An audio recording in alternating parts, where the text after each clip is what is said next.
ఇక 4వది అత్యంత దారుణమైన ద్రోహం కాపు కులాన్ని కించపరిచే సంస్కృతి. కాపు సామాజిక వర్గానికి చెందిన అంబటి రాంబాబు అనే వ్యక్తి ఒక ఇంటర్వ్యూలో మాట్లాడుతూ కాపులు తెలివి తక్కువ వాళ్ళు, ఆవేశపరులు, తాగుబోతులు, మాంసం ఎక్కువగా తింటారని ఒక జాతిని అత్యంత నీచంగా అవమానించే అంబటి రాంబాబు గారిని సస్పెండ్ చేయాల్సింది పోయి జగన్మోహన్ రెడ్డి గారు ఆయన ఏకంగా కాపు టైగర్, నా కాపు బిడ్డ, నా కాపు గిత్త అంటూ సత్కరించి బిరుదులు ఇచ్చారు. కోడాల నాని లాంటి వాళ్ళు అయితే కాపు సామాజిక వర్గం మీద ఇష్టం వచ్చినట్లు నోరు పారుచుకున్నారు ఇప్పటికి చాలాసార్లు కూడా.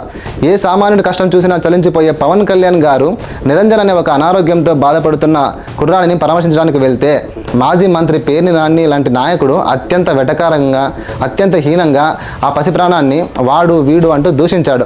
మీ సొంత కాపు జాతిని, మీ నాయకులను ఇంత దారుణంగా అవమానిస్తుంటే ఈ అంబటి రాంబాబు, బొత్సాల సత్యనారాయణ, కన్నబాబులకు పౌరుషం రాలేదా?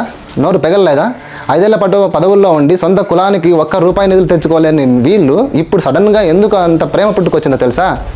అది ఈ మధ్య రామచంద్రాపురంలో జరిగిన వైసీపీ కాపు సమావేశంలోనే బయటపడింది.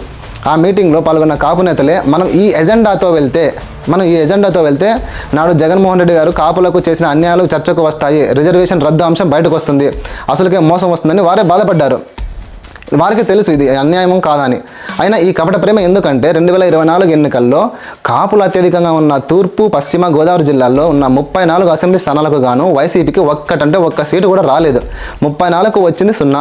ఆ భయం వాళ్ళను వెంటాడుతోంది. పవన్ కళ్యాణ్ గారు ఉప ముఖ్యమంత్రి అయ్యాక ఆ ఓటు బ్యాంకు శాశ్వతంగా వైసీపీకి దూరం అయిపోయి పార్టీ మనుగడ ప్రశాంతంగా అవుతుందనే భయంతోనే 2029 ఎన్నికల కోసం ఇప్పటి నుంచే కులాల మధ్య చిచ్చు పెట్టి రాజకీయ పబ్బం గడుపుకోవడానికి ఈ కొత్త డ్రామాకు తెరలేపినట్టుగా తెలుస్తోంది.